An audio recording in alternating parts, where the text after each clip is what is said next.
Bom, começamos aqui então o nosso trabalho. Nós lembramos que sempre às segundas e quartas-feiras, a partir do final do ano passado, nós temos estudado o livro dos médiuns, né, a nossa primeira experiência no estudo dessa obra. Às terças e quintas nós mantemos o estudo no livro dos Espíritos e às sextas-feiras fazemos a nossa reunião do Evangelho no Lar, estudando o nosso livro Vinha de Luz. Nós começamos até no início do mês de dezembro o estudo dessa obra, que ela é tão interessante para todos nós, embora não tenham muita preocupação no seu estudo, a não ser nas casas espíritas, nas instituições que promovem as reuniões mediúnicas, o que é uma obrigação estudar esse livro. Mas quando nós falamos de espiritismo, de divulgação do espiritismo, dos seus princípios e tudo mais, grande parte das pessoas não frequenta nenhuma instituição, ou se frequenta, se contenta, se restringe apenas nas reuniões públicas, em se beneficiar dos serviços, né, dos atendimentos que as instituições oferecem, mas não tem a preocupação de se aprofundarem nos estudos técnicos, podemos dizer assim, daquilo que a doutrina oferece. Não tem preocupação, muitas vezes tem até um certo receio, em estudar essa parte experimental da doutrina espírita, que é a prática do contato com o mundo espiritual. Porque tudo para nós se baseia, a princípio, na teoria. Nós sabemos aquilo que existe, nós sabemos aquilo que é possível, mas nem sempre vivenciamos isso de uma forma prática. Então o estudo dessa obra para nós, aqui no Pautalk, tem um objetivo de um esclarecimento maior com relação a esse aspecto teórico da mediunidade, da comunicação com o mundo espiritual.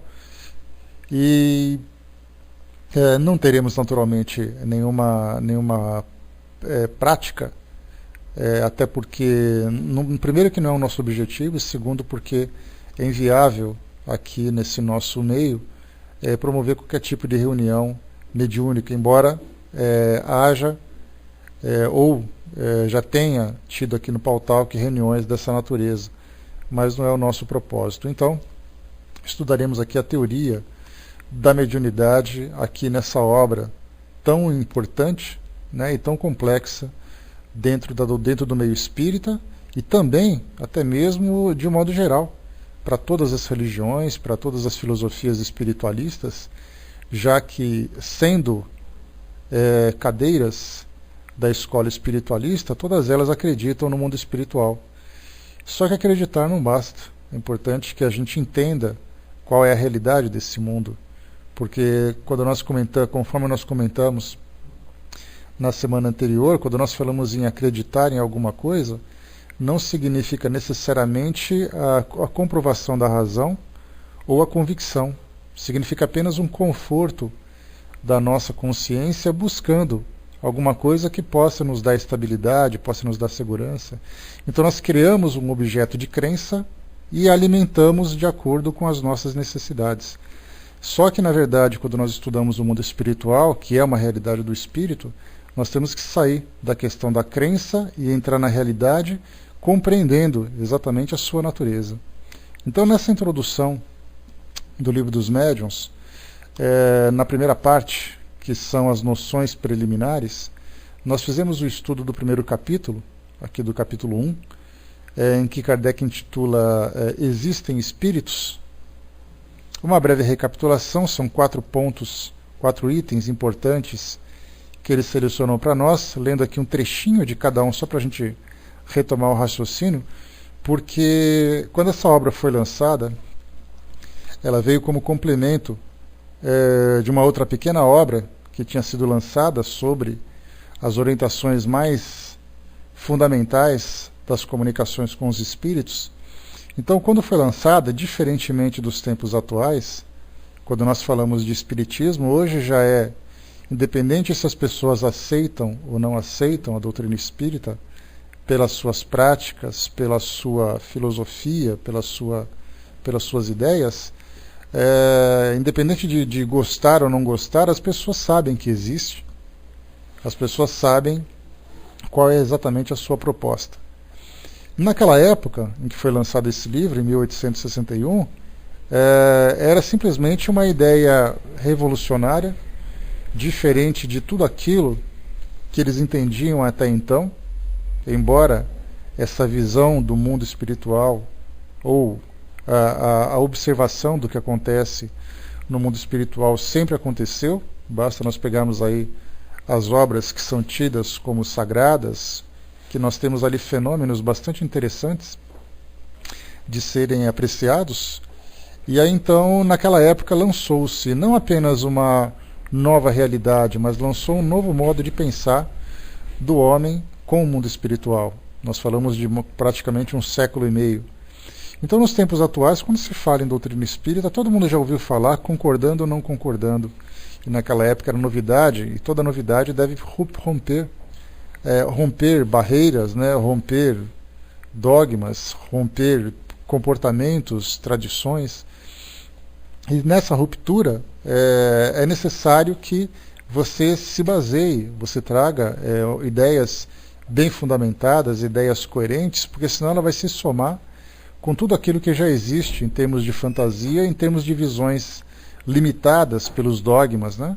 Então, a primeira parte desse livro, Existem Espíritos, é exatamente dali que parte esse princípio, porque não adianta nós, como Kardec coloca nessa primeira parte, nós queremos falar sobre a essência da filosofia espírita se não se aceita a existência dos seres extracorpóreos, né, ou dos indivíduos que desencarnaram e vivem no mundo espiritual, porque essa é a sua realidade.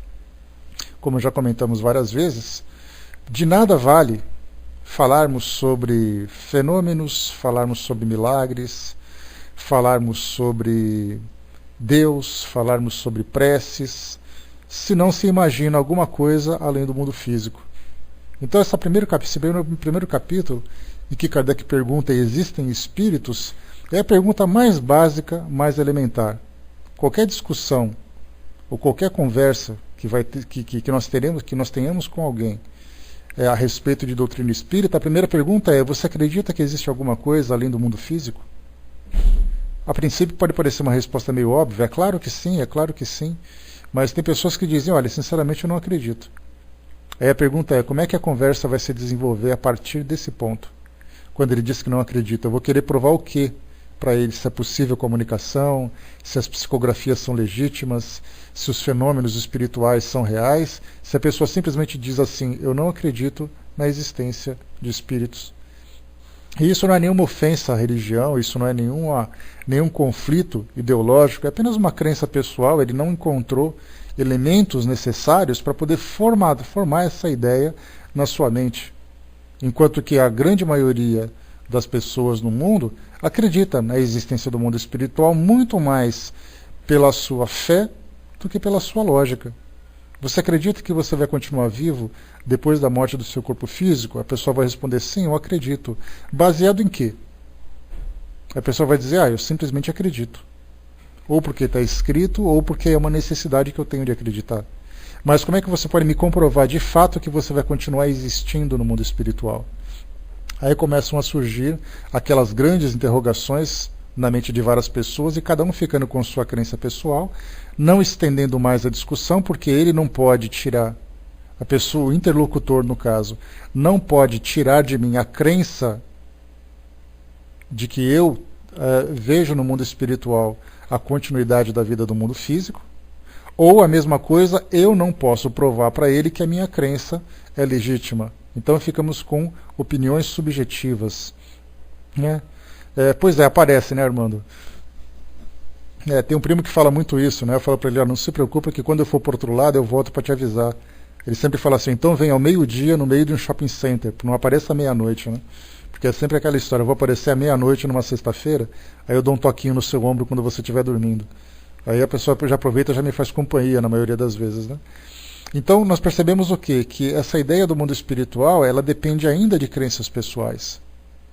Então, quando Kardec traz esse primeiro capítulo, Se Existem Espíritos, ele começa trazendo para nós assim, as seguintes considerações. São 4 pontos. Eu vou ler só as primeiras linhas aqui, assim, só as primeiras frases, para a gente poder ver aqui qual foi o raciocínio que ele seguiu. Então ele coloca, primeiro item, a causa principal da dúvida sobre a existência dos espíritos é a ignorância da sua verdadeira natureza. Imaginam-se os espíritos como seres à parte da criação, sem nenhuma prova de sua necessidade. Muitas pessoas só concedem os espíritos através de histórias fantasiosas que ouviram em crianças, mais ou menos como os que conhecem a história pelos romances. E aqui ele continua falando desse ponto. Então, se você fala, os espíritos existem, nós vamos dizer sim, eles existem, mas como eles são exatamente? Um retorno de som, pessoal, por favor, ok? Só para confirmar aqui para o nosso amigo Paulo, obrigado. Então, se eles existem, como eles são? Qual é exatamente a sua natureza? Do que eles são constituídos? Esse é o primeiro ponto que nós temos aqui. Beleza. Depois aqui no item 2, depois de tratar dessa ideia de que o espírito vai para algum lugar, esse lugar é exatamente ali onde vai ser o ambiente do seu desenvolvimento. Depois no item 2 ele coloca para nós, admitimos a existência da alma e da sua individualidade após a morte. É necessário admitir também, primeiro, que a sua natureza é diferente da corpórea, pois ao separar-se do corpo, ela não conserva as propriedades materiais. Naquele tempo, essa ideia de imaginar que o espírito é imaterial, que ele não depende do seu corpo físico, era algo que não tinha tantas complicações, diferentemente do que tem hoje. E por que hoje, um século e meio depois, as coisas se tornaram mais complicadas? Porque quando nós vamos ao cinema, quando nós ligamos a televisão, ou lemos um romance, nós percebemos ali a criatividade dos autores daquelas histórias, mostrando os fantasmas se manifestando das mais diversas formas. Aquele fantasma que pega alguém e joga contra a parede, um fantasma que empurra alguém de cima de um prédio, um fantasma que sai do caixão levantando o seu corpo. Então a gente começa a olhar isso tudo e perguntar, mas é assim mesmo que a coisa acontece? Essa é a realidade? Naquela época não tinha, o máximo que acontecia eram nos teatros, onde faziam aqueles truques, aqueles passes de mágica, para poder iludir as pessoas, para poder estimular a fantasia. Hoje, com o recurso da mídia, nós temos outras formas de mostrar esse mundo, e aí então, com esses filmes orientais que chegaram agora, filmes tailandeses, coreanos, japoneses, nós vemos fantasmas dos mais diversos tipos. Então Hollywood já não era mais o suficiente. Caveiras, pegamos ali trailer do Michael Jackson, como vemos ali aqueles mortos-vivos que saem dos caixões. Hoje nós temos zumbis aí permeando pelo mundo, Então vemos ali que na atualidade as coisas acontecem da forma mais sutil à forma mais absurda.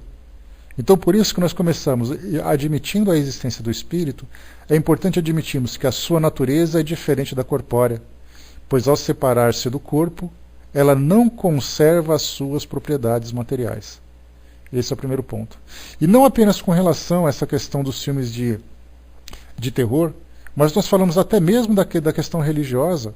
Quando um anjo aparece e faz alguma coisa, quando um santo se materializa dentro das religiões tradicionais, está certo, eles existem no mundo espiritual, mas de que forma que eles podem se manifestar? Anjos, demônios, santos, almas penadas, como é que fica essa situação deles? No segundo ponto, que ela possuía consciência própria, pois lhe atribuímos a capacidade de ser feliz ou sofredora, e que tem de ser assim, pois do contrário ela seria um ser inerte, e de nada nos valeria a sua existência. Então começamos do segundo ponto, que não basta apenas ela existir, ela tem que existir como um indivíduo. E sendo um indivíduo, ela é portadora de tudo aquilo que ela desenvolveu em si mesma durante a sua trajetória terrena, com relação às suas ideias, com relação ao seu conhecimento, com relação aos seus sentimentos e com relação aos seus valores. Então, admitimos primeiro que o espírito existe, segundo que ele é diferente do corpo físico e terceiro que ele é uma individualidade. A partir daí, a gente começa a desenvolver a seguinte ideia. Item 3. A partir do momento em que a gente entende que o espírito vai para algum lugar, dentro das religiões tradicionais, nós vemos que ele ia para o céu ou para o inferno, mas então fazendo um estudo mais aprofundado, conversando com os espíritos, entendendo a natureza do mundo espiritual, percebemos então ali diversas dimensões de acordo com o pensamento do espírito, de acordo com a sutilez do seu corpo fluídico, e ele então vai sendo atraído para esses ambientes para que possa se desenvolver. Até aí, tudo certo. Então eles povoam o espaço, são chamados de espíritos, e sendo espíritos então, eles continuam ativos, às vezes muito mais do que eram quando se encontravam aqui. Kardec coloca no item 3, tudo isso não passa de uma teoria mais racional do que a outra.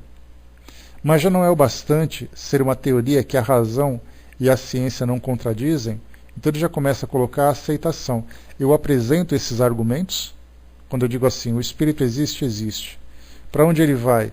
Vamos supor que ele vá para o céu, segundo ali a ideia mais geral dentro das religiões tradicionais aqui no nosso mundo ocidental.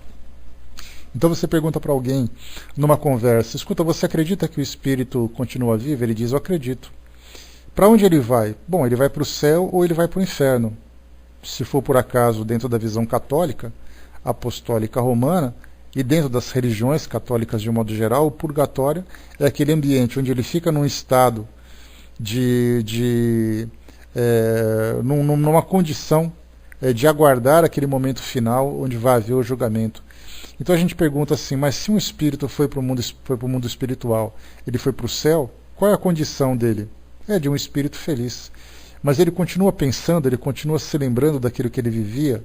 Algumas escolas vão dizer que sim, outras vão dizer que não. Vão dizer que tudo aquilo que dizia respeito ao mundo físico vai ser simplesmente apagado da sua memória, ele vai deixar de lado. A sua preocupação vai ser viver num estado contemplativo, ali próximo a Deus, próximos aos anjos.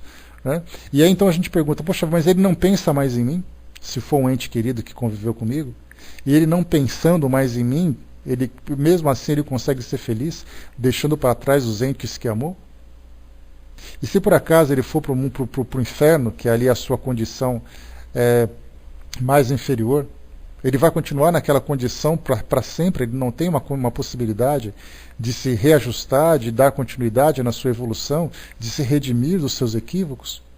Então já os nossos argumentos começam a colocar ali alguns pontos a serem questionados dentro dessa visão dogmática, porque a razão começa a analisar esse mundo invisível e não simplesmente acreditarmos por uma questão de fé. A fé é importante. A fé é a intensidade daquilo que nós acreditamos. Mas o fato de nós acreditarmos não significa que seja verdadeiro, porque a verdade só é encontrada com a razão, só é encontrada com o raciocínio. Então tem que ser não apenas um raciocínio frio, mas tem que ser um raciocínio sustentado pela fé. Porque é uma mistura dos dois, a fé e a razão buscando respostas desse mundo que ninguém conhece. E no último item que Kardec coloca, a existência de Deus e da alma, consequência uma da outra, constitui a base de todo o edifício do Espiritismo. Antes de aceitarmos qualquer discussão espírita, temos de assegurar-nos que se o interlocutor admite essa base. Se ele responder negativamente às perguntas, crê em Deus, crê na existência da alma, crê na sobrevivência da alma após a morte, ou se responder simplesmente, não sei, desejava que fosse assim, não estou certo, o que geralmente equivale a uma negação delicada, disfarçada para não chocar bruscamente o que ele considera preconceitos respeitáveis, seria inútil prosseguir. Então o ponto fundamental é esse. Qual a base principal da doutrina espírita? A gente sabe, né, através dos nossos estudos, que a doutrina espírita se sustenta por 5 pilares fundamentais. Primeiro, a existência de Deus. Que já que é a inteligência suprema, a causa primeira de todas as coisas, quer dizer, o universo foi criado com um objetivo. Vai demorar um pouquinho. O universo foi criado, os espíritos foram criados Tudo tem uma origem, então é necessário ter por base que existe uma consciência, independente do nome que se dê, uma consciência que seja capaz de construir tudo aquilo que a nossa percepção é capaz de alcançar. Primeiro ponto. Segundo, o espírito continua vivo no mundo espiritual. Esse é o ponto fundamental. Terceiro, a reencarnação, ou seja, através das diversas etapas evolutivas, tanto no mundo espiritual como no mundo físico, o espírito vai continuar se desenvolvendo. O quarto, a lei de causa e efeito. Ou seja, tudo aquilo que acontece na nossa vida hoje e o que vai acontecer no futuro depende de uma ação inicial. Então a causa e efeito ele é fundamental. E o quinto, não menos importante, é a possibilidade de comunicação entre o mundo espiritual e o mundo físico. Esses 5 pilares são fundamentais. Então as pessoas que querem conhecer o Espiritismo devem partir desses 5 princípios. Se por acaso alguém negar um desses pontos, que não aceita, que não acredita, na verdade ela apenas vai ouvir, ou vai querer rebater aquilo que está sendo discutido, porque ela não vai aceitar. E para nós isso é essencial, é fundamental que nós tenhamos essa convicção. Baseados nesses 5 pilares, nós somos capazes de nos aprofundarmos em qualquer aspecto dessa filosofia. O quinto ponto, eu tinha dito que era o último, mas não era. Resta saber se o espírito pode comunicar-se com o homem, permutar os seus pensamentos com os encarnados. Mas por que não? O que é o homem, senão um espírito revestido de corpo material? Qual o motivo por que um espírito livre não poderia comunicar-se com um espírito cativo? Como o homem livre se comunica com um prisioneiro? Aí depois ele começa a colocar que, já que nós admitimos a existência da alma, também é possível admitir a comunicação. Tanto é assim que o mais interessante é que o maior combate que se enfrenta... Bom dia, pessoal que chegou. O maior combate que se enfrenta dentro desse princípio da comunicação com o mundo espiritual vem das religiões tradicionais, especialmente as de tradições orientais, judaico ou hebraica, né, que veio aqui para o nosso mundo ocidental, trazendo essa visão do Antigo Testamento, onde há a negação, ali vindo de Deus através de Moisés, é aquilo que se encontra interpretado, escrito e interpretado no Antigo Testamento. Então nós pensamos assim, bom, a questão não é a proibição, a questão é a possibilidade. É possível a comunicação? Se nós pegamos a visão das religiões tradicionais que dizem que é proibido, significa que é possível. Porque toda proibição denota a possibilidade de acontecer. Então nós já falamos sobre isso, demos um exemplo bastante claro, né, que não existe lógica se você proibir uma coisa que não existe. É como se eu dissesse para vocês, é proibido vocês decolarem, vocês saírem voando de cima de um prédio. Aí você pensa assim, mas como assim é proibido sair voando de cima de um prédio? O homem não pode voar. Bom, então significa que eu não posso, simplesmente, não preciso proibir. Então eu proíbo aquilo que é possível. Dentro da visão antiga, a gente lembra que essa proibição teve ali as suas razões, teve ali os seus motivos, né, que em uma outra oportunidade a gente pode até falar sobre isso, mas que se baseava na fantasia, no abuso, na mistificação daquele povo que já tinha uma tradição bastante mistificadora, né? Então eles aumentavam, eles se iludiam, então acabavam entrando nessa questão do mundo espiritual muito mais destruindo do que construindo a verdadeira relação com os espíritos. Então, essa é a visão que se tem. Já na visão da ciência, quando um cético pergunta para você, me prova que é possível os espíritos se comunicarem, a gente volta para aquela pergunta inicial. Primeiro, você acredita na existência deles? Se ele disser que não, então o assunto já morre ali. Eu não tenho por que convencê-lo da possibilidade de comunicação, de que uma psicografia é legítima, como a gente vê muito nos tempos de hoje. Você liga a televisão, programas falam de psicografia com absoluta naturalidade, como se estivesse passando uma receita de uma receita culinária. Então fala-se isso com muita simplicidade. Então hoje as pessoas perguntam, olha, eu só acredito se você me provar que é verdadeira. Então, mas eu não preciso provar se é verdadeira. Primeiro você precisa saber se você compreende a existência desses seres. Depois nós falamos da possibilidade de comunicação. E aí então Kardec apresentou para nós aqui as várias possibilidades. Primeiro que se o espírito é livre, o espírito pode se aproximar, o espírito pensa, né? É aquela história, né, Sandra, né? A visão de São Tomé, só acredita no que vê. Mas muitos de nós somos assim. Algumas vezes você acreditar naquilo que você vê não é uma negativa. Não significa que você não acredite. Você precisa demonstrar argumentos que sejam palpáveis. E algumas vezes isso se torna muito mais saudável do que você simplesmente acreditar em tudo que te falam. Eu não vi, não tenho certeza, mas eu acredito. E a sua vida se baseia nessa crença. Algumas vezes você passa por medos, algumas vezes você passa por sofrimentos, por angústias, por acreditar numa coisa que você não tem como comprovar para si mesmo.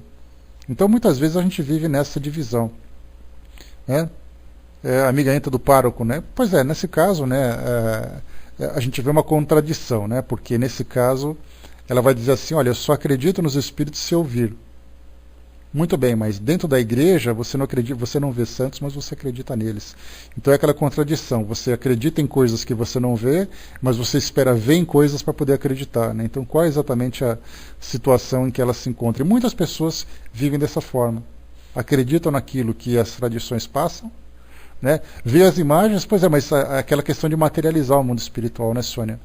Materializa o mundo espiritual para acreditando que é aquilo, mas acaba não sendo aquilo mesmo, né? Então aqui a gente fala sobre essa possibilidade de comunicação. E finalmente, Kardec coloca assim: afastemos por um instante os fatos que consideramos incontestáveis. Aí ele começa então a falar sobre a possibilidade. Então ele põe primeiro: o ser pensante durante a vida terrena não deve mais pensar depois da morte. Descartamos essa possibilidade, porque ele continua pensando, continua vivo, como nós falamos, com ideias, conhecimento, valores e sentimentos. Segundo, se ele pensa, não deve mais pensar nos que amou. Descartamos essa possibilidade, porque o espírito, tendo a sua individualidade e carregando dentro de si mesmo esses atributos, ele volta para o mundo espiritual com os seus pensamentos e com os seus sentimentos vinculados com as pessoas, com os locais, com os interesses que deixou aqui no mundo físico. Terceiro, se pensa nos que amou, não deve querer comunicar-se com eles. Descartamos também essa possibilidade, porque a partir do momento em que nós amamos alguém, que nós temos ali os nossos afetos, nós desejamos estar próximos, nós desejamos transmitir as nossas notícias, desejamos receber as nossas notícias. E nós vemos isso de um modo bastante prático. Basta a gente ver no nosso dia a dia, quando alguém viaja, leva o celular, passa um torpedo, faz um telefonema, manda um e-mail, manda uma correspondência, seja lá como for, para poder continuar mantendo aquele vínculo que estão ali ligados pelo afeto. Fazemos isso com toda a naturalidade na nossa vida hoje, e o espírito, continuando vivo e ativo no mundo espiritual, terá as mesmas intenções, terá os mesmos interesses e objetivos. Quarto, se pode estar em toda parte, não pode estar ao nosso lado. Sabendo que o espírito não vive preso, cativo, restrito num ambiente, dentro da visão dogmática, por exemplo, no caso dos espíritos que vão para o céu, para o inferno, que ficam ali presos por toda a eternidade, nesse caso nós descartando essa ideia e percebendo que o espírito está livre para fazer aquilo que ele bem entende, que ele tem liberdade no mundo espiritual e ele pode estar em qualquer lugar, por que não estaria dentro dos nossos próprios lares, estando ao nosso lado? O quinto, se ele está ao nosso lado, não pode comunicar-se conosco. Se ele está ao nosso lado e todas as suas ideias se transmitem através de energia, e nós que estamos encarnados também pensamos através de energias, significa que essas energias podem se encontrar e esses espíritos podem se comunicar dentro das condições favoráveis para isso. Sexto, por meio do seu corpo fluídico, não pode agir sobre a matéria inerte. Aqui nós já estudamos várias vezes isso tudo, quando nós falamos sobre... Kardec tinha assim teve um esforço muito grande para poder explicar essa ideia de que aquilo que é fluido pode interferir na matéria. Aquilo que é energético pode interferir na matéria. E ele utilizou argumentos científicos para isso. Basta ele imaginar o magnetismo. Quando você pega um ímã e você aproxima de um metal, de um ferro, por exemplo, de um metal que sofra a influência dessa energia, ele é atraído. Né? O cabelo, né? As experiências da física são as mais diversas. Então a gente tem o magnetismo, a gente tem a própria energia. Basta você pegar, por exemplo, e observar num dia de temporal, quando nós temos ali os trovões e os raios, e depois de um tempo liga os noticiários e começa a saber onde caíram os raios. De repente alguém foi eletrocutado, algum local pegou fogo numa floresta, numa árvore, num para-raio, alguma coisa do gênero. Então vemos ali que a energia é capaz de promover eventos materiais, eventos físicos. O espírito sendo energia, e essa sua energia sendo dessa mesma natureza do magnetismo e da eletricidade, ele também pode interferir no mundo físico. Talvez não com tanta intensidade, por não ter ali a carga necessária para isso, mas sutilmente ele promove ali algumas alterações. Sétimo, se ele pode agir sobre a matéria inerte, não pode agir sobre um ser vivo. Aí significa o quê? Que se a eletricidade é capaz de agir na destruição de alguma coisa, ou na movimentação, basta você colocar numa tomada um eletrodoméstico e você perceber que ele funciona. É a eletricidade que faz com que aquele objeto se movimente, aquele mecanismo todo se movimente. Nesse caso, quando nós falamos sobre se ele pode agir com o seu fluido sobre a matéria, ele pode agir com o seu fluido sobre também a mente dos encarnados. Hoje nós temos uma facilidade muito grande para poder entender isso quando se fala sobre a parapsicologia. Não precisamos mais nos restringir às questões espirituais, bastando apenas que a gente entre nas questões da mente, nos mistérios da mente. Hoje nós temos a telecinesia, nós temos a telepatia, nós temos ali vários tipos de fenômenos provocados por essa energia mental que são comprovadas em laboratório. Mais para frente a gente vai estudar um pouquinho mais sobre isso e eu vou trazer para vocês alguns vídeos interessantes de pesquisadores que gravavam as experiências que mostravam pessoas que conseguiam ter percepções à distância, pessoas que conseguiam movimentar objetos simplesmente com o poder da mente, a própria levitação. Filmado uma levitação, um homem que conseguia se afastar da cama onde estava deitado simplesmente com a força do pensamento. E isso foi comprovado em laboratório. Então hoje, a parapsicologia, embora seja ali uma ciência em desenvolvimento, ela estuda elementos que a ciência materialista não pode comprovar. Então vemos ali então que essa energia que o espírito contém pode interferir também na mente dos indivíduos encarnados, já que encarnado pode interferir com outro encarnado através da telepatia, o desencarnado também pode fazer a mesma coisa através da telepatia, porque a comunicação entre os espíritos nada mais é do que a telepatia. Só que hoje nós falamos assim, né, não porque o fluido, o seu corpo perispiritual, os seus fluidos envolvem e tudo mais. O que acontece entre os encarnados? No caso da telepatia dos paranormais. Quando eu consigo ler a mente daquela pessoa, meu corpo perispiritual, os meus fluidos envolvem aquela pessoa, eu consigo captar os seus pensamentos. Não é um mecanismo diferente. Apenas falam que o pensamento é uma energia que irradia. O perispírito também é constituído de um fluido que ele é capaz de se emancipar e transmitir energias que se irradiam. Então, entre encarnados é possível isso acontecer e entre os desencarnados acontece da mesma forma.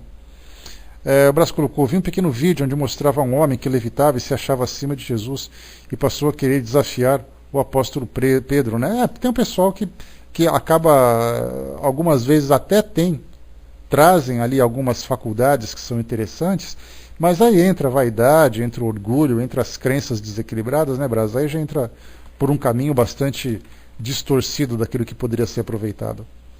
Oitavo, se pode agir sobre um ser vivo, não pode dirigir-lhe a mão para fazê-lo escrever. Aí descartamos então, porque já que mecanicamente, materialmente, o espírito pode interferir, ou seja, fazer a movimentação de um objeto, promover ali o deslocamento de um corpo, ele pode da mesma forma também promover a movimentação de um braço. Porque da mesma forma que ele envolve uma mesa para fazer ali as suas batidas, ele pode mecanicamente mover um braço também. Daí então que os espíritos encontraram uma nova forma de se comunicar, não pela tipologia, não pela sematologia, que eram dois fenômenos de batidas na época, né? A primeira batida, né? Sematologia, batida do sim e não, tipologia, batida do alfabeto. E de repente perceberam, já que você pode levantar uma mesa e promover sons, as pancadas, as batidas, você pode também fazer ali a movimentação do braço, escrevendo letras. E o nono, podendo fazê-lo escrever, não pode responder às perguntas nem transmitir-lhes o seu pensamento. É uma outra negativa que a gente descarta, porque já que o espírito pensa, já que o espírito raciocina e que ele pode se comunicar, então ele pode transmitir as suas ideias e dar as suas opiniões. Sejam as opiniões certas, sejam as opiniões equivocadas. Né? Ele já tinha criado uma corrente de seguidor ao levitar na frente de Pedro. Ele pediu socorro a Jesus. O homem estava no alto e caiu, e fraturou as pernas e ainda foi apedrejado. Se eu não me engano, Brás, essa personagem que você cita, ele chegou a criar uma nova religião naquela época, só que foi uma religião que não vingou. Né? Então ele era assim, um curador, como foi Jesus naquela época também. Ele saía peregrinando por aquela religião, e aí então, por aquela região toda, então ele fazia curas. Só que ele fazia curas para poder promover as suas próprias ideias. Eu cheguei a assistir a um documentário que falava sobre religiões esquecidas. E aí então essa foi uma das citações que falavam, né, desse indivíduo, que eu não me lembro o nome dele agora. Mas isso realmente aconteceu. Ele fazia pregações do jeito dele lá, né? Porque a gente vê assim, Jesus foi um pregador bem sucedido, podemos dizer assim. Foi Simão o nome dele, né? Tá. Então, ele foi um pregador bem sucedido, mas quantos pregadores mal sucedidos nós tivemos na história? Não apenas naquela época em Jerusalém, né, Simonia, né, o nome dele, da corrente, né? Então, não só, né, Simonia, porque seguia Simão. Então, não só em Jerusalém, mas nós podemos imaginar quantos líderes religiosos, aqui mesmo no Brasil. Nós tivemos ali o Antônio Conselheiro, para quem estudou um pouquinho sobre história do Brasil no século XVIII, século XIX, nós tínhamos ali, né, lá no Nordeste, aquele seguidor, que era Antônio Conselheiro, que se considerava um profeta, e ele criou ali uma legião de seguidores, e depois ele teve que ter a intervenção do governo para poder destruir tudo aquilo tudo. Foi uma carnificina geral. Então no Brasil isso teve, em outros países isso teve, em outros continentes da mesma forma. A partir do momento em que alguém pensa numa ideia e ele tem capacidade de fazer a sua propaganda, fazer a sua autopromoção, ele a transmite. Temos ali hoje líderes religiosos aqui no Brasil, tivemos aqueles que criaram seitas suicidas. Né? No caso, o Henrique Cristo também está criando ali a sua corrente, ainda que ele seja meio caricato, né? As pessoas não o levem muito a sério, mas tem aqueles grupos de seguidores. Como nós temos esses líderes das igrejas evangélicas aqui hoje, que criam as suas igrejas e têm ali as suas legiões de milhares de seguidores. Vamos lá na Índia, por exemplo, quando nós tivemos ali o Sai Baba, Satya Sai Baba, que era um outro líder religioso que também teve ali uma legião de seguidores, e assim vai. Tivemos Buda, que foi, Zoroastro, que foi também, e assim, então, Maomé e tantos outros. Cada um querendo a sua própria corrente. Então, na verdade, o que sustenta essa corrente, o que sustenta esse pensamento, é a legitimidade daquilo que está sendo transmitido, o benefício que aquilo promove e a seriedade com que é feito o trabalho. Agora, fora esses que a gente conhece por terem se destacado, tivemos os outros que fracassaram, que foram apedrejados, que foram assassinados, porque fizeram ali aquela salada na cabeça das pessoas e acabou dando tudo errado, né? Então isso tinha naquela época, né? Mas são pessoas que têm ali, de certa forma, uma capacidade de grande influência, né? Principalmente, né? De um fenômeno paranormal ou de uma boa conversa, né, Brás? Que a gente tem pessoas que não apresentam nada de sobrenatural, mas tem ali uma lábia que é capaz de convencer qualquer um. São ali os vendedores de fumaça, né, que a gente chama. Né? E assim vamos, né? No caso do Sai Baba, né, o já desencarnado Sai Baba, né, ele tinha ali os seus fenômenos também. Mas o interessante, quando a gente fala desses líderes que tinham ali a capacidade de promover esses fenômenos, é importante a gente entender como eles fazem isso. né? E não simplesmente a gente cair de joelhos pelo fato dele ter ali uma capacidade, uma força especial ou um poder diferente daquilo que a gente conhece, né? Deixa eu ver aqui. Tá, vamos lá então. Ela é um saibaba, né? Então, pois é, o pessoal ia lá fazia essas peregrinações mesmo. Bom, pessoal, então o que a gente fez até agora aqui, nesse nosso tempo, até agora, foi fazer uma recapitulação daquela primeira parte, né? Se há espíritos. Então, até ali, tudo bem, a gente partiu da ideia de que os espíritos existem, de que os espíritos estão presentes, de que os espíritos podem se comunicar. Então, fechado esse raciocínio, a gente passa para o capítulo 2, que é exatamente agora o novo tema que a gente vai entrar. Eu achei importante a gente fazer a revisão daquilo que a gente estudou até agora, pelo fato de a gente não perder ali a nossa linha de raciocínio, né? Se é possível ela vir puxar seu dedo, olha, Sandra, algumas pessoas têm ali uma capacidade muito mais anímica, ou seja, ela é capaz de, depois de desencarnar, você fala? Puxar seu dedo depois que desencarnar? Esse é o medo que todo mundo tem, né? Eu vou desencarnar e vou puxar o pé de vocês à noite, né? Para que ela faça isso, estar presente é possível que ela esteja. Agora, fazer com que você sinta essa influência dela sobre você, é importante que ela encontre. Tá? Vai com Deus, Márcio. Bom dia para você, boa semana. É importante que você ofereça para ela condições, porque da mesma forma que ela pode puxar um dedo, ela pode movimentar uma mesa, ela pode bater uma porta, né? Então é importante que ela tenha ali condições específicas para realizar esses fenômenos, materiais que a gente chama, né?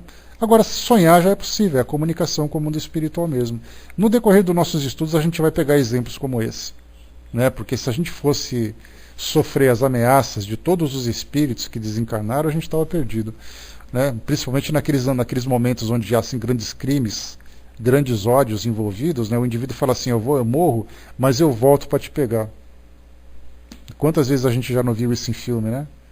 E aí no filme, naturalmente, ele volta e busca, só que a gente sabe que não é tão fácil assim, porque se fosse tão simples, a gente viveria no caos, porque não é só a questão das ameaças, né? A gente pode lembrar que os espíritos que estão desencarnados, que vivem ainda dentro desse nosso ambiente material, do egoísmo, dos vícios, das sensações, se eles pudessem fazer tudo aquilo que eles querem, a gente ia virar aqui simplesmente marionetes desses espíritos, né? Porque eles fariam o que eles quisessem. Eles poderiam machucar, eles poderiam constranger, eles poderiam humilhar. No que diz respeito, por exemplo, à sexualidade, a gente vê assim alguns filmes que passam, principalmente filmes que envolvem essas ideias dos demônios, do satanás, essa coisa toda, sempre tem na sexualidade aquela história da pobre da mulher tá dormindo, de repente o colchão dela começa a se movimentar e o diabo começa a ter relações sexuais com ela. Quer dizer, se fosse tão simples assim os espíritos intervirem no nosso mundo físico, a gente não teria sossego. Porque eles têm o benefício do invisível. Eles têm o benefício de não serem percebidos. Se eles tivessem liberdade para fazer o que eles quisessem, pronto, a gente não teria mais o que fazer aqui. Mas então a gente começa a desmistificar essas ideias e percebendo que as suas influências são influências do pensamento, mas essas influências têm ali um objetivo, alcançam esse objetivo, se elas encontram um pensamento semelhante. Quer dizer, eu desejo alguma coisa, o espírito me sugere que eu faça essa mesma coisa, então a coisa acontece. Agora, do contrário, eu não tenho nenhum tipo de viciação, ou não tenho um tipo de vício específico, e vem o espírito e fala, faça isso porque eu quero que você faça. Eu não vou nem perceber o que ele está falando, porque eu não entro em sintonia com ele. É como se eu tivesse aqui uma estação de rádio transmitindo uma mensagem numa determinada frequência e ninguém entrasse em sintonia para poder ouvir, ninguém sintonizasse o rádio para ouvir. Eu ficaria falando sozinho. Agora, se eu transmito uma ideia e várias pessoas ouvem aquilo que eu falo, significa que elas entraram em sintonia. Então não é tão simples assim a gente imaginar. Eu vou pegar seu pé, eu vou puxar seu dedo, eu venho aqui te buscar, não sei o quê. Tá, você pode até querer vir, mas daí para você fazer já é outra coisa. Eu também quero muita coisa e nem por isso eu consigo. Eu queria dar a volta ao mundo, não consigo. O espírito queria puxar o pé, também não vai conseguir. A menos que a gente tenha condições para isso, né? Vamos lá então. Pois é. Me aguarde, faz aí um chocolate quente numa tarde de inverno que eu vou te visitar, pode deixar. Aliás, para quem não sabe, né, o pessoal da Itália lá está vivendo 0 grau nesse fim de semana. Então, para quem gosta de frio, 0 grau ali é uma maravilha.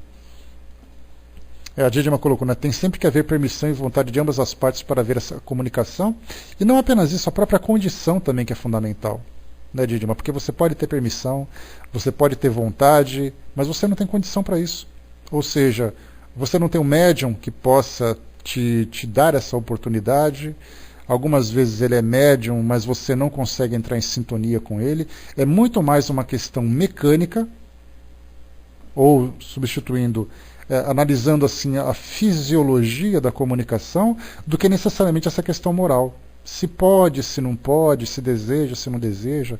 A questão é, tem condições para isso? A gente fez a citação do voo. Eu gostaria de voar, naturalmente voar por mim mesmo, né? Como se fosse ali o super-homem. Eu adoraria voar, eu tenho permissão para voar, mas eu não posso voar. A mesma coisa acontece com relação à mediunidade. Muito antes da gente pensar naquilo que é certo, naquilo que é errado, no que é permitido, no que é permitido, é se é possível ou se não é possível.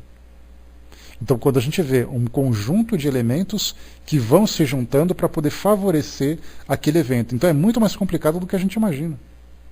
Eu vou desencarnar e quando eu voltar, eu vou pegar aqui o médium, deixa eu pegar a Zeli que está quietinha ali, que até levou um susto agora, e vou querer me comunicar através dela. Eu posso fazer e acontecer. Se não houver sintonia e se ela não oferecer, se nós não tivermos possibilidade disso aqui, a gente vai passar a eternidade tentando e não vai conseguir.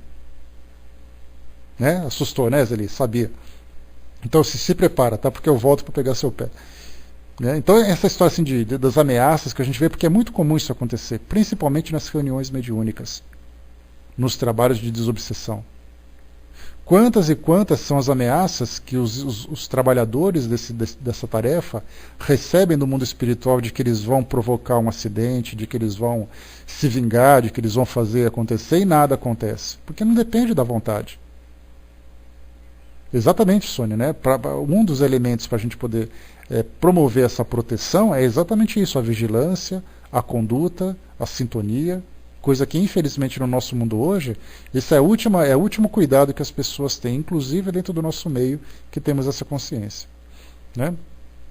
Não era uma ameaça, né? Pois é, mas mesmo assim, né? Nesse caso a gente tem também, né, Sandra?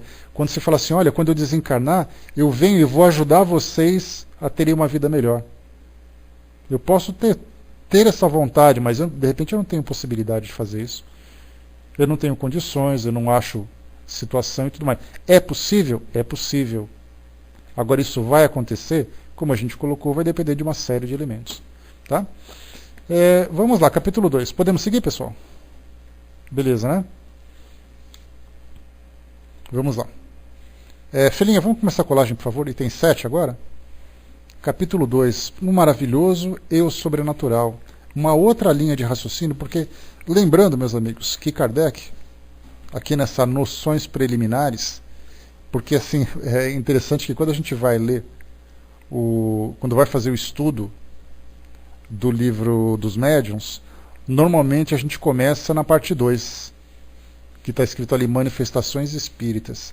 Essa parte 1, noções preliminares, algumas vezes ela pode ser um pouco maçante, pode ser um pouco entediante, porque ela se refere para aqueles que estão ali tentando entender, tentando aprender. Como nós já aprendemos, a gente não tem paciência para estudar essa primeira parte, mas ela é importante. É importante porque, estudando esses 4 capítulos dessa parte de noções preliminares, a gente vai ter ali argumentos para poder justificar a nossa própria crença, justificar a filosofia que nós abraçamos. Então, primeiro, se existem espíritos. Já entendemos que é fácil aceitar essa possibilidade. O maravilhoso é o sobrenatural. Vamos entender agora se essa nossa relação com o mundo espiritual ela é tão fantástica, tão fantasiosa como a gente imagina. Como a gente vê hoje nos tempos atuais, da gente chegar e pegar um filme de terror, um filme que fala de fantasmas, de espíritos e tudo mais, e ver a coisa acontecendo com tanta simplicidade assim.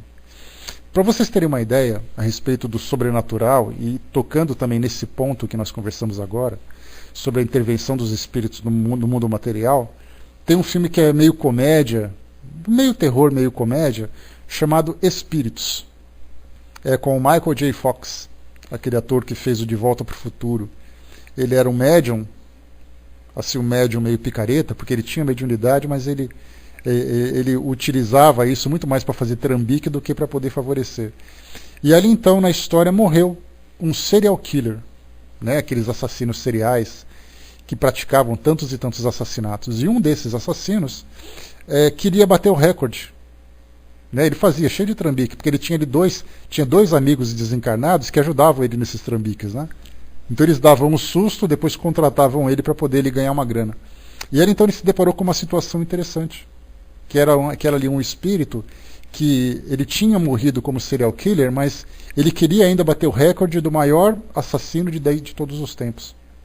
E aí então ele mesmo desencarnado, ele conseguia fazer com que as pessoas morressem, porque ele se aproximava delas, apertava o coração e as pessoas morriam ali por uma insuficiência cardíaca. Então, quer dizer, é tão simples assim o espírito chegar, enfiar a mão no teu peito, apertar teu coração e você morrer? Isso faz parte dos contos sobrenaturais, dos contos fantasiosos, dos contos de terror. Quem nunca ouviu uma história de terror à noite numa conversa familiar? Aquelas histórias, porque lá no interior, no cemitério, não sei da onde, coisa e tal. Sempre tem uma história. Daquelas lendas urbanas que a gente já conversou, né? A gente já falou sobre a tal da loira do banheiro, né? Que vocês devem se lembrar da infância de vocês que eram que já são um pouco mais maduros, né? Como eu sou também.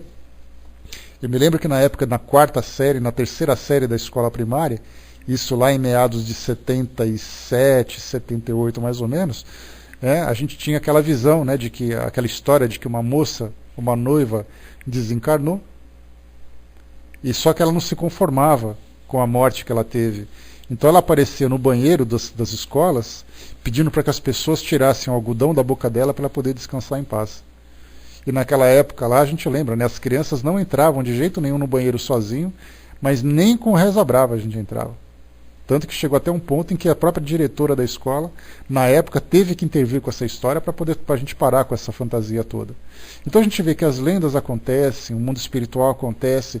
Isso, por mais engraçado que possa ser, esses casos fantasiosos que contam, eles são reais, dentro dessa influência negativa que acaba promovendo. As pessoas acreditam nisso, as pessoas vivenciam isso, alimentam esse medo, dão continuidade nesse pensamento. Por que ninguém anda sozinho no cemitério à noite? Porque as histórias que são contadas de espíritos que surgem aqui e ali são das mais diversas.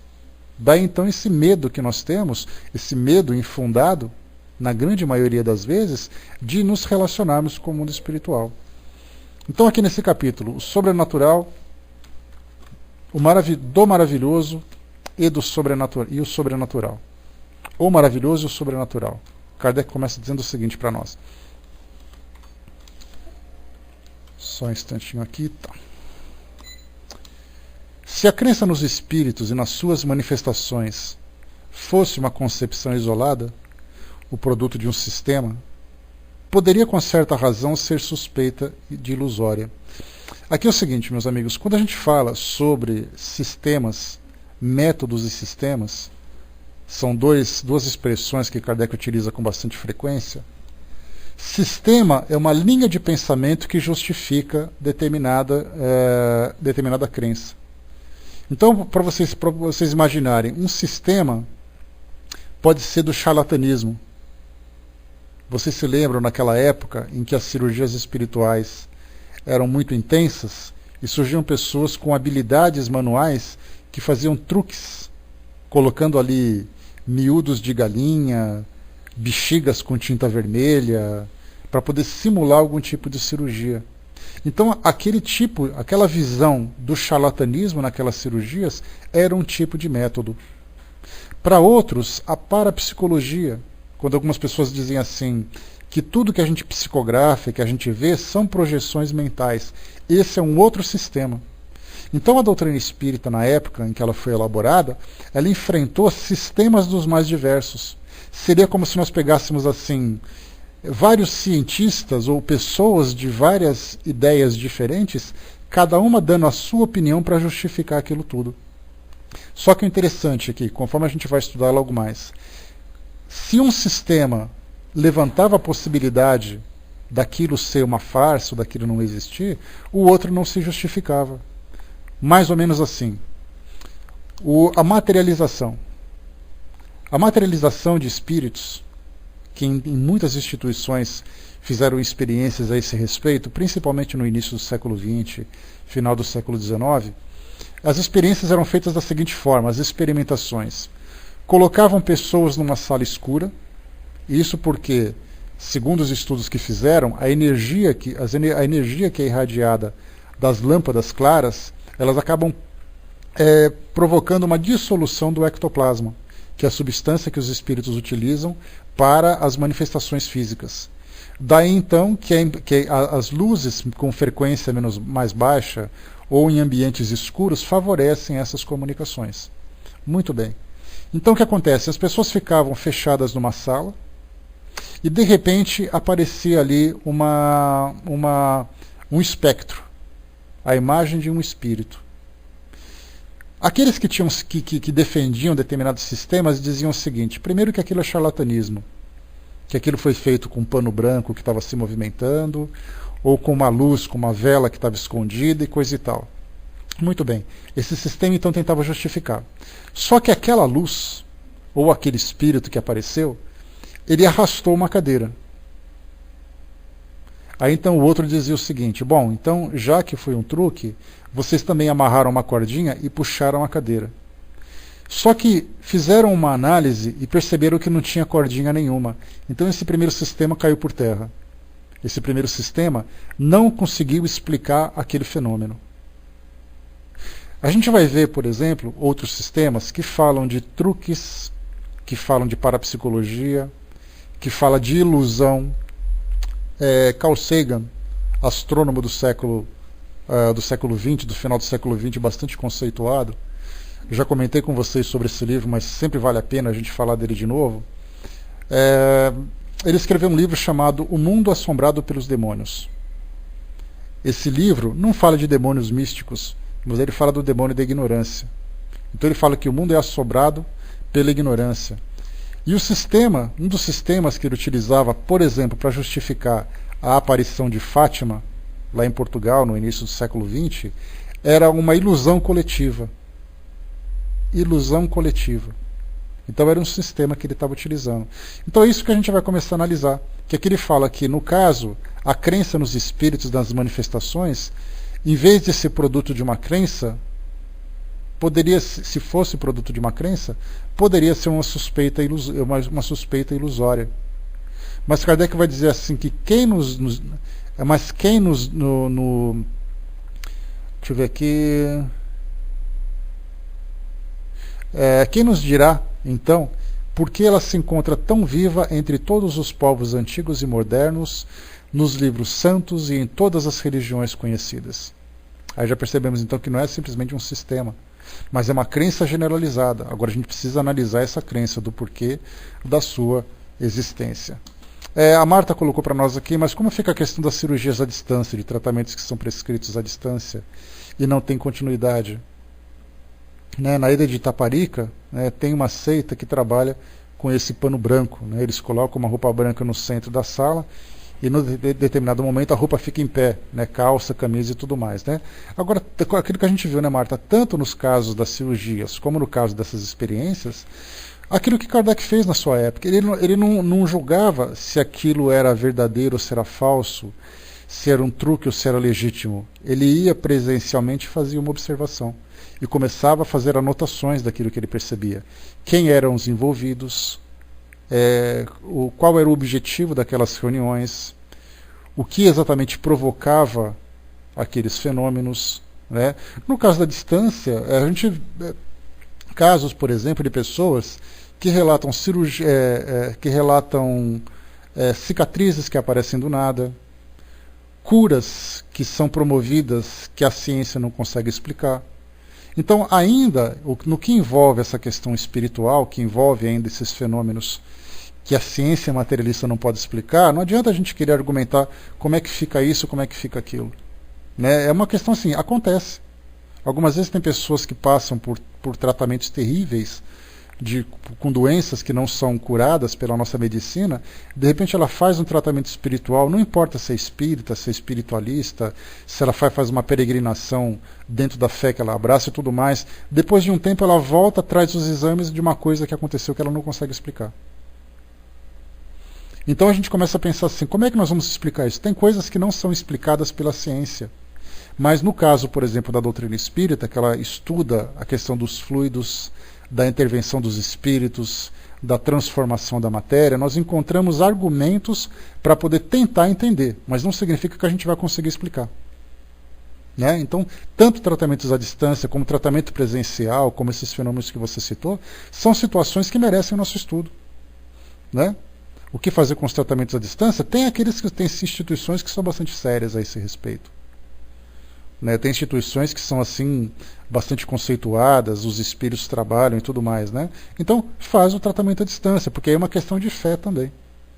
A gente lembra, né, que não dão continuidade, é a mesma coisa de um consultório médico. Né, você vai ao médico, pega uma prescrição, leva, guarda na gaveta e não faz nada. Então não adianta nada.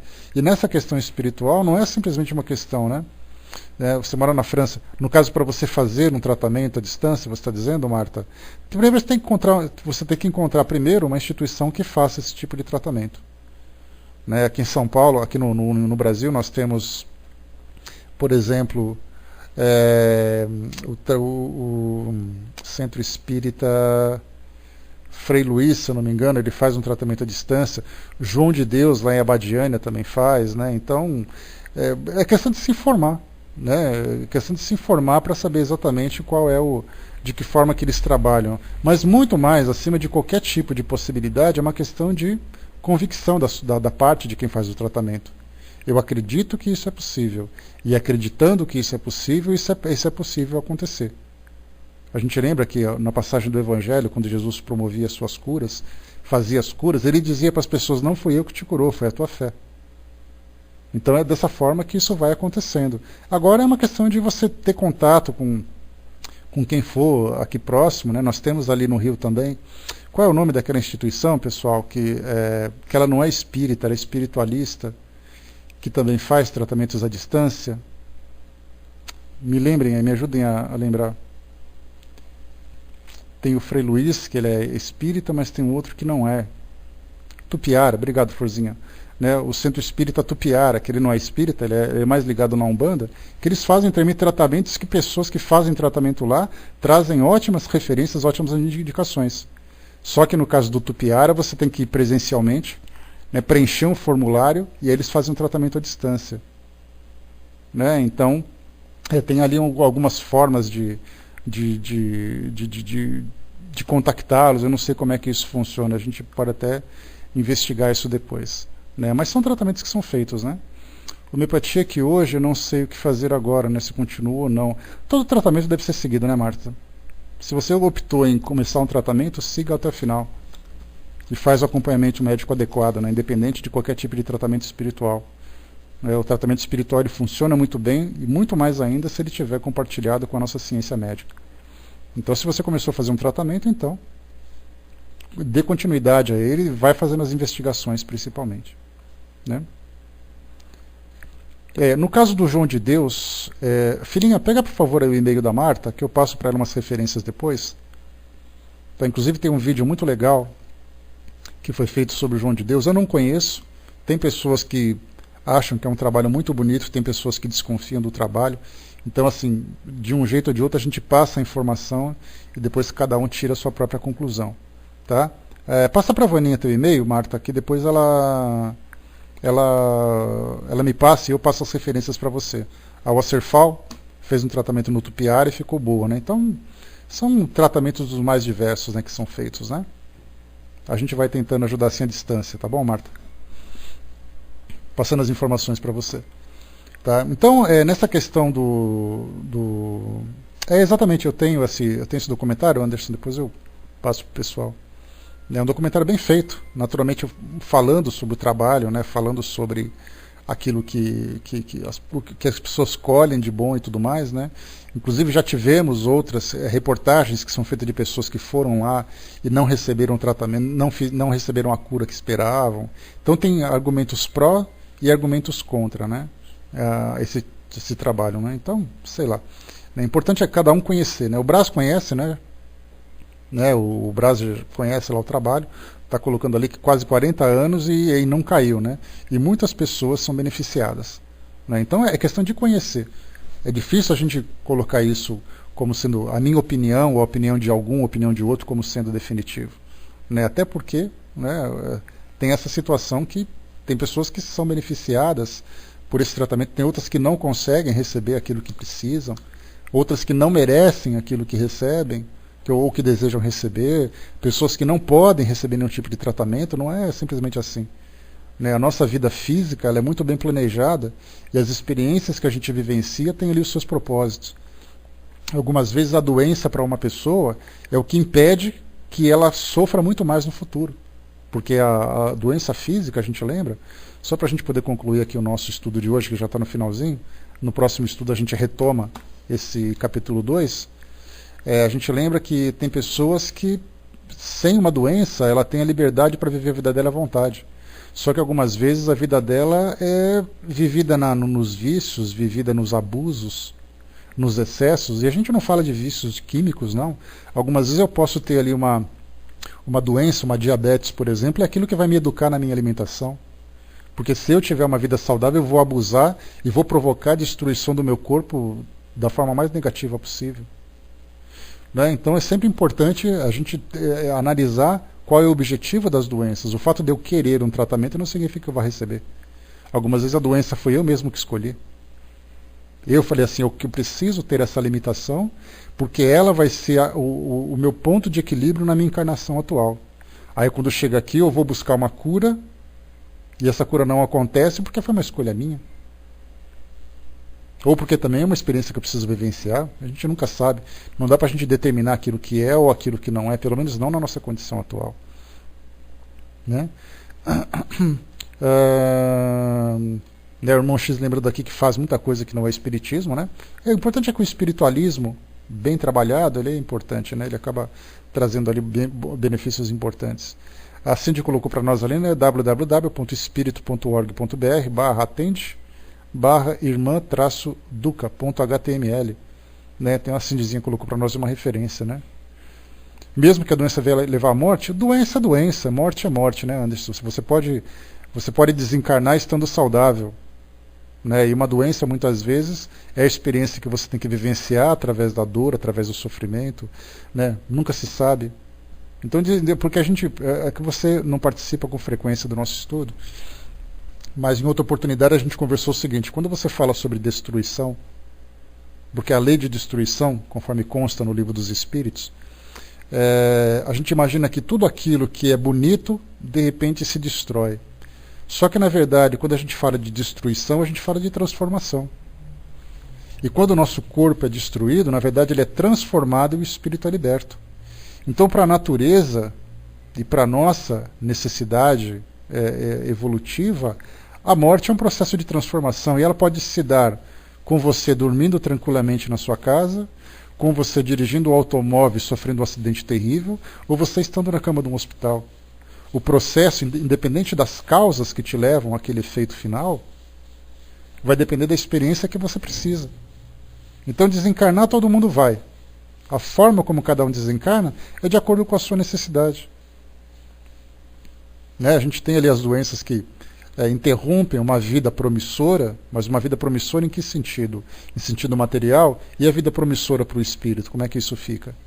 Né? Então são questões e mais questões que a filosofia voltada para essa questão espiritual acaba sempre trazendo ali temas interessantes. Não chega a uma conclusão porque nós não temos ainda a capacidade de julgar, de analisar ainda quando a morte é justa, quando ela não é, qual é a melhor forma de desencarnar e qual é a pior forma. Na nossa visão é muito limitada pelos nossos sentidos. Mas analisando assim, tirando, né, abstendo-nos dessa visão materialista e simplista da morte, ela é um processo de transformação extremamente complexo para o espírito. Esse que é o mais importante. né? Então, pessoal, a gente vai encerrando por aqui o nosso trabalho de hoje. Já está aqui no nosso horário. Fizemos aí, então, só uma recapitulação daquilo que foi estudado durante o mês de dezembro, no final do ano passado, e a gente agora retoma o nosso estudo a partir do capítulo 2, o maravilhoso sobrenatural. Eu só fiz aqui a leitura de um parágrafo, então isso não compromete em nada, né? Não compromete em nada aqui o nosso estudo. Na quinta-feira a gente volta a trabalhar. Amanhã a gente tem aqui o nosso livro dos Espíritos. A gente vai falar sobre a guerra, né? A lei de destruição, falando sobre a guerra, que é um tema que a gente estava já deixando pendente, né? Muita coisa para poder entender sobre essa situação aqui da nossa vida material. Eu vou passar então para a nossa amiga Beth, que vai fazer o encerramento para nós, e depois a gente volta. Você pode subir, Betinha? Beleza, então o braço colocou, né? Mas como